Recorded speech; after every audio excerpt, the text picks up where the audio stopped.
What was that like for you? I just remember being really confused. I remember looking in the mirror going, I'm me. I'm me. And it was very confusing to have a new face.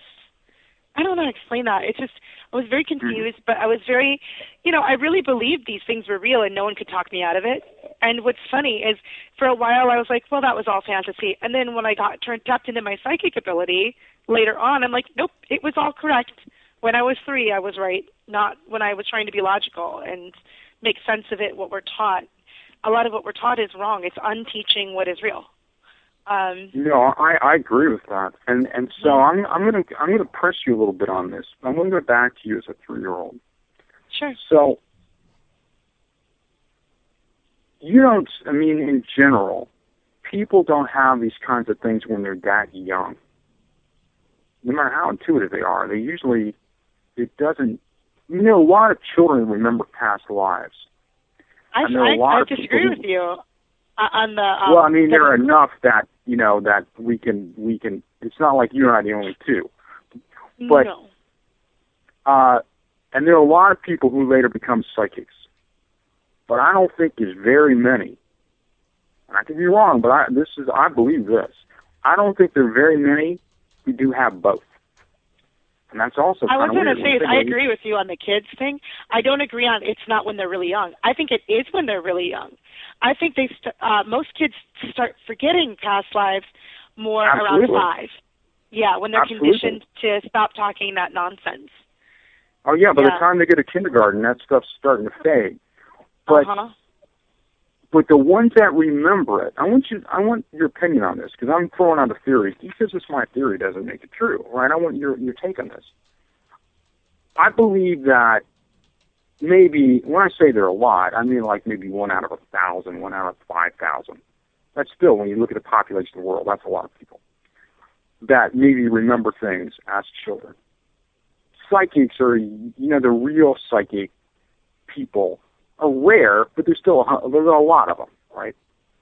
Right. I bet you that the ones that have a foot in each of those groups is a much smaller group.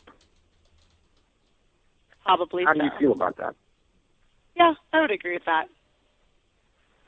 So the ones that have a foot in each of those, they're sort of unusual creatures. Like you and me.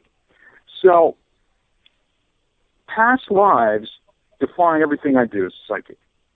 It is a driving mechanism to everything I do. So you and Laura, being young, beautiful, vibrant, magical women, you got other stuff going on. When I was in my 30s, I had stuff going on. What is it like for you, though, to have this part of your world so dramatically being so young? And how does that go back? This is like a 12-part question, I'm sorry. How does that go back to what it was like for you when you were a princess when you were 3? Gosh, I don't even know how to connect those two. That's interesting. Let's see. What is it like? I don't know which question to answer. What is it like for me to have this weird, like the psychic part of my life, you mean?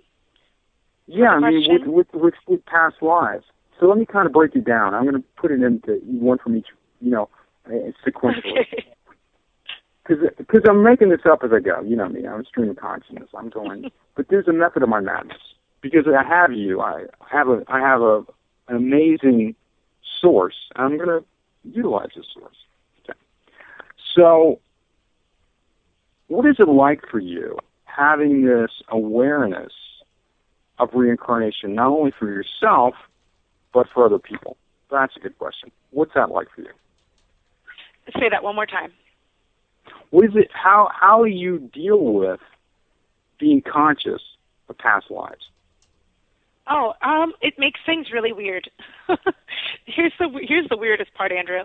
When I meet someone and know that I already know them, and they may not be as aware as I am, that's really weird. Or when I meet someone and know we're going to be romantically linked, and they don't know it yet. It makes you feel a little cuckoo bananas, even though you know you're not wrong. I have yet to be wrong about that. But it can freak them out, and it can be hard. It can be hard with friendships, but it can be particularly hard with dating because there's a lot of men who don't want to be seen that deeply or loved that deeply. Because psychics really, when they love someone, they really, really know them. Like, we just see people on a different soul level than most people see. And it's scary enough to let someone really see you and have true intimacy, because it requires vulnerability. And it's even a deeper level to be loved by someone who's psychic. And they'll probably know if you cheat, and they'll probably know if you lie to them. And on top of that, they really, really see your soul. So that complicates things sometimes. People get real scared. And I have to tell people when I first meet them, I'm not reading you all the time. I don't go into your, your psyche, your soul, your energy unless you invite me in. I'm not going to just, be digging around in there. So don't worry. I turn it off. I'm off the clock. Because they get real nervous about that when you meet them out and about. Yeah, for me, in all relationships I've had since I was very young, I know when your mood shifts, millisecond. I don't always know why. Yep. That's the complexity. But I know, you can say, nothing's bothering me. I know instantly. I don't even have to be looking at you. I just know. There's an energetic signature. There's an emotional sort of vibration. It's really the way that I work as a psychic, is off as emotional vibration. But I don't always Andrew's understand. Incredible with that. I have to say, he's read for me before. That's how I met him, through a friend who's also an actress, friend of mine, and she just decided to connect us a long time ago.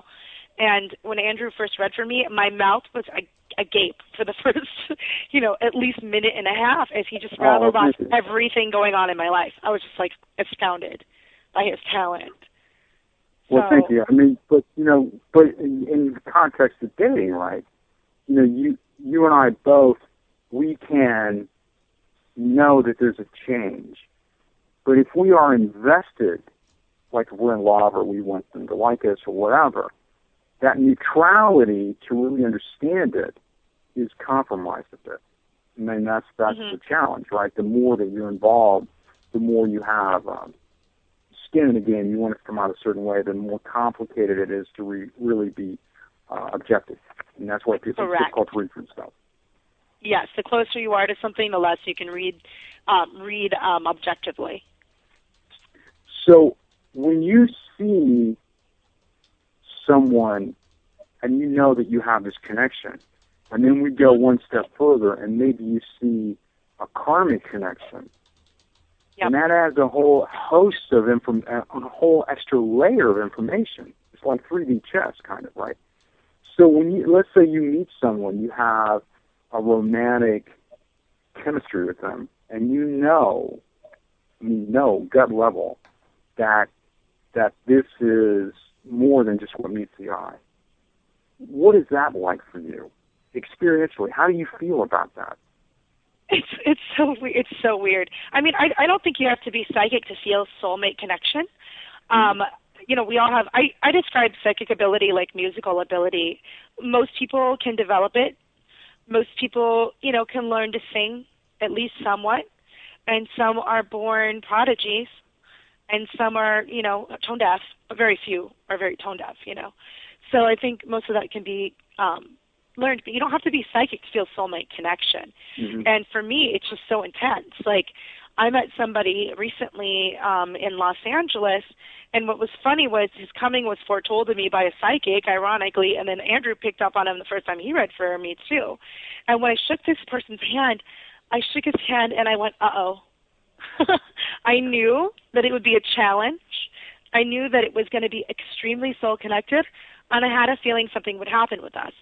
I'm sure he had no idea, which is really always really funny to me, to know something ahead of time. It's almost like not cheating, but it makes it kind of, it makes it kind of complicated to know, we're going to be something, and this is going to be a soul lesson. And it may or may not be painful. And you just can't help yourself, because going into something, you got lessons to learn. You got to learn them, Until you learn them, you're going to keep attracting the lesson in a different form. I agree giving with that, totally. soul contract chances to somebody, too. Sometimes it's like, we have a soul contract to meet, and this is what we're supposed to do, and that person has free will, and they don't always choose to do what they're supposed to do to grow their soul the most. And that's a tricky one. I really specialize in that with clients, too. I get a lot of the brokenhearted coming to me 'cause I've been there, and I'm really good at helping them move on and knowing what tools they need to help, deal with karmic soulmate stuff. And before we get too much further into this, if I want to make an appointment with you, I want to find out more about you, both as a psychic or as an actress, either, what are the best ways for me to contact you or to know more about your work? Well, I always tell people it's good to read reviews and don't just look at the amount of stars and how many. Go read them. And you can find me on Yelp. It's Tarot by Megan LaFay. And if you go look at Yelp, my website is linked to that. But my website itself, if you wanted to go straight there, is meganlafay.com. And Megan LaFay is spelled MEGANLEFEY.com. So that's how you can get me as a psychic, as an actress. Well, my website's being redone, so I don't know if it's up right now, but it's going to be, it's vmeganlane.com, or you can look me up on IMDb as just Megan Lane as an actress, and you can find me there. I'm going to hold off on my 3-year-old princess question because I'm not letting up with this because this is going to make for an interesting conversation. But I want to talk a little bit about sort of the synchronicities of how things come together. Like, one interesting segue, of course, would be that you meet these people. I think in some sense there's sort of planet there, right? These meaningful connections are sort of preloaded, right? They're meant to happen. I believe that. Mhm. But you have a lot. You have a really fun interesting stories. you have a really interesting energy, and I know there's always stuff going on. So I'm going to throw this out to you. Over the last couple of weeks, have you had any sort of unusual, synchronistic, sort of out of the blue, my gosh, that's weird, kind of experiences? Because I love these stories if you have. So, have you? Oh, yeah. Big time. And in Los Angeles in general, because it's just so many souls. I was called to LA, and of course I'm meeting Soul Group here a lot. And I've got some fun stories about how I met a couple people, and I'll go into those because I think they're fun stories. But like today, I was talking about synchronicity. Well, my neighbor now, and I really felt like the universe leads me to my apartment, whether I like it or not, because I'm supposed to meet people. Yes, my last apartment, I was like, I'm clairaudient, so I have other psychic gifts as well, but clairaudience is one of my strongest, which is hearing, clear hearing, so you literally hear your guides talk to you. Like in your mind, it sounds like when you're thinking inside your head but not talking out loud. That's the way mine comes in. So it sounds like my voice, but I know it's my guides. So I heard, when I was looking for my last apartment, not the one I'm in now, but I heard, look at Craigslist now. Look at Burbank Studio. And I'm like, I don't mind. Okay. So I get on there, and I found that place, and I met a lot of soulmates living in that place, and I was very resistant. I'm like, this is too small, and my guides insisted that was my apartment. And I was supposed to meet some of the people living near me, very karmic soulmate-y. And then same thing, getting led to this building. One of my neighbors I'm really good friends with is an incredible creative director in Los Angeles and branding expert, and she took my Psychic 101 class. I teach a lot of classes as well, both in person and remotely. And she really opened up her psychic ability a lot. And now we have this fun game where we call it pinging each other, where it's like a psychic text message without texting. And today I was in 7-Eleven because we always walk with her Beagle, and we went to 7-Eleven, and I was just checking out, getting an iced tea, and she pinged me, bring back a banana, get a banana. And what was really funny, talk about the universe lining up, was I have this app called Belly on, and it gives you, when you shop locally, it gives you points and you can get free stuff. So my Belly app went off, and I earned a free banana at 7-Eleven. So I come out waving a banana, and I go, look, I got a free banana. And she freaked out. Her jaw dropped, and she jumped up and down. She's like, oh, that's spooky.